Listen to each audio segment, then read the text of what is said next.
What's up, YouTube? This is Too Raw for TV. All right, so before I get into the video, I want to give a big shout out to the brother Jeremy Tyler for the $10 donation via the PayPal. And he left a message. He says, salute Too Raw. How do you think Allen Iverson would play in today's NBA? And do you think he would win multiple MVPs? Salute to you, brother, for showing love once again.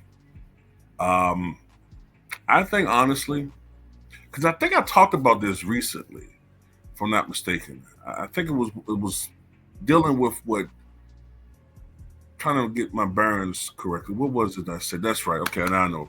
It was what Brian Windhorst said. Remember Brian Windhorst said, I think it was earlier this year, last season, something to the effect of, if Allen Iverson was playing today, he would struggle. He'd be criticized for his lack of defensive ability, his shooting inefficiency, blah, blah, blah, yakety schmackety.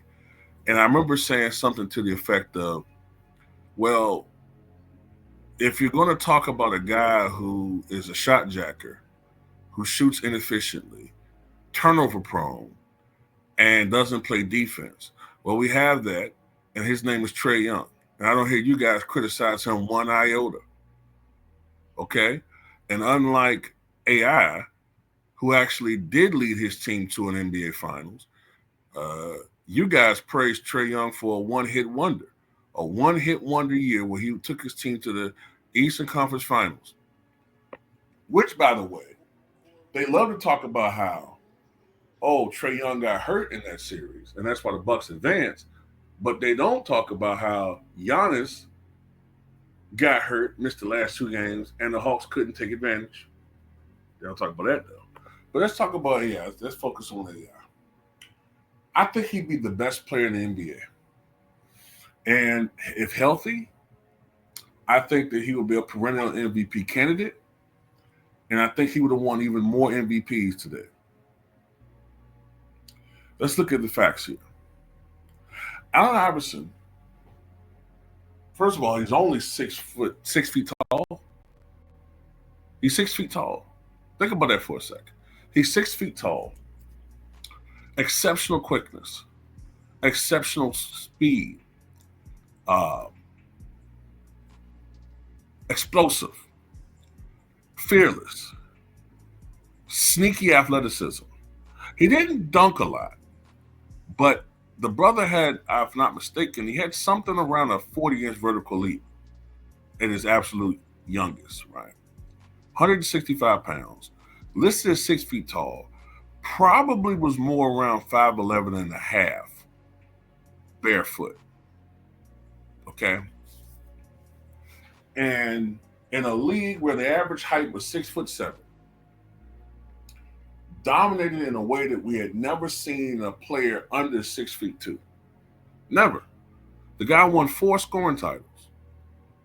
He shot 42.5% from the floor, but what Brian Windhorst fails to take into account is, A, the era in which he played in which 45% was essentially 50% from the field. He played on a team, the Sixers, that had especially poor spacing, even in the era that he played in. There were no shooters really on that team. The only shooter I can think of that he played with on a consistent basis, when I say shooter, I mean a knockdown shooter, was Kyle Korver, who came, I think, like the mid-2000s. He didn't really have a lot of great scores around him or shooters. It was him. He had a really good defensive team, but the defense was able to key in on Allen Iverson. So when you take it to that account, when you take into account also that he took a lot of mid-range jumpers, which statistically is not the most efficient shot, the fact that, and he took a lot of shots. When you take all that into effect, the 42.5% is really not that bad. Contrast that to Tracy McGrady, who shot a little over 43% from the floor for his career, and he's 6'8". 6'8". And Tracy McGrady played with Yao Ming. So you take all that account, put him in today's NBA, where I'm assured you that he's going to be playing with some guys who can shoot, because the league is predicated on that now. The league is predicated on people building a team that is have their star players surrounded by shooters, if need be, and if best, at least 3-and-D guys, right? Or at least they say that, even though the defense is not emphasized as much. But they're definitely going to have shooters around him. Plus, Iverson himself probably will focus more on shooting from outside, because that's just what the league focuses on now. And if you take away the big man from the rim, which was the main obstacle for Iverson when he played, it was a miracle his body held up the way it did. Because remember, Iverson was the guy that went to the free throw line a lot.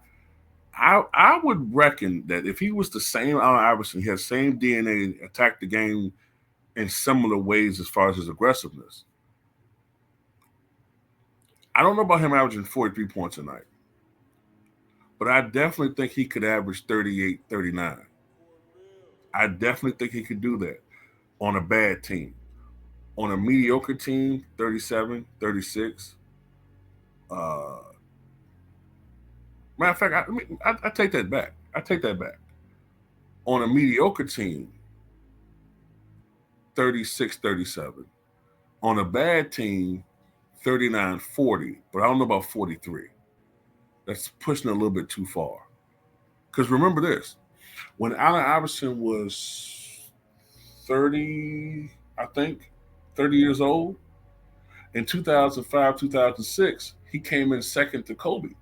The year Kobe averaged a phenomenal 35.4 for the Lakers.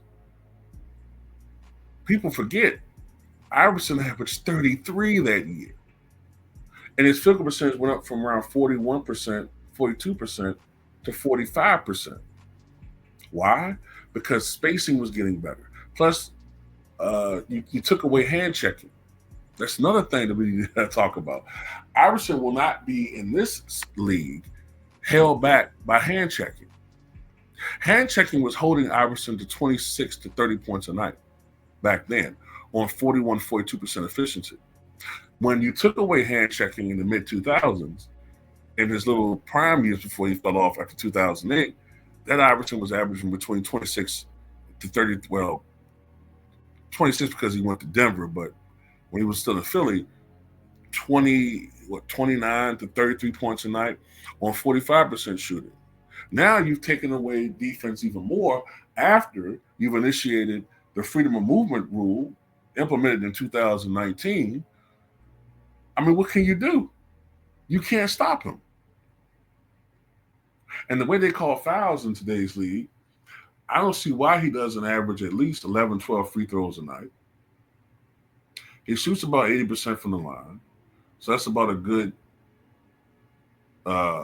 8 to 9 free throw makes a night on average. He's going to take more threes. So I would say he's going to take about 6 threes a night, right? He's going to make about 2 a night, maybe 2.5, right? And he's probably going to attempt something between 22 to 24 shots a night. I don't think he's going to take as many shots because he's not going to have to shoot the ball as much because he's going to be a little bit more, he's going to be more efficient. But let's give him 24 shots a night. So 24 shots a night. He's probably going to knock down about 11 field goals per game. That's 22 points, right? The free throws, that's what? 9. That's 31. And then the three-pointers is like 33, 34. Right. So, yeah, I think he would average on a really good team 34 points a night. 34 points a night. So that's leading the league in scoring, pretty much, right? Now, if he's on a bad team, then he'll probably take about 27 shots a night, 28 shots a night, uh, make about 13 field goals a night, may take more threes, which is going to bring down his efficiency a little bit, maybe 8 to 9 attempts a night, maybe knock down about 3.5 a night, get to the foul line about 12, 13 times a night, knock down 10. So you do the math. 37 points a night, something around that range, right? At the end of the day, he's going to score big. I hate to put a number on it, but he's going to score well over 30 points a night in today's league. I also think that on the defensive end, he's not going to be a great one-on-one defender. He never was, but I still think he'll get a lot of steals. He'll still get the same type of steals he got when he played. He'll get a lot of, passing lane steals, strips. I still think that he'll be essentially the same Allen Iverson. Have to tone down the trash talk a little bit, obviously, but his gear, that competitiveness, he's still going to be the same AI. Not to mention the fact that we're playing down a part of his game that was always there, but he never got credit for, and that is his ability to facilitate. So I think that in today's NBA, due to his size, he'd probably be a point guard. He would have the ball in his hands even more. His one-on-one skills would enable him to be, especially in a league where there's really the defense is lax and there's no big man at the cup. One-on-one, you're at his mercy. When he's at his absolute MVP youthful prime, he can blow by anybody. And now you surround him by shooters, and all you really need is, some dude like a Clint Capella playing with him. If you got that, a Clint Capella, or somebody like that, clean up as far as rebounds, maybe getting lobs, stretch big, and some other guys on the floor, maybe like a defensive shooting guard, a 3-and-D guy, and some other shooters. Man, that team's gonna be phenomenal, because AI is going to elevate that squad to the point where they're going to be championship contenders. And I think that he's going to rack up triple doubles too. Yep, he's going to rack up triple doubles just because that's the way these guys play. He's not a great defender. He's going to get a lot of defensive boards to initiate fast breaks. He'll get a lot of assists. He's probably going to average something like, I don't know, 34. I give him 34, 7, and 9. 34, 7, and 9 in today's NBA. He's going to get a lot of triple doubles. And, people going to call him he's so easy to figure out in today's NBA. He'd be phenomenal. That's just my opinion, at least. Tell me what you guys think.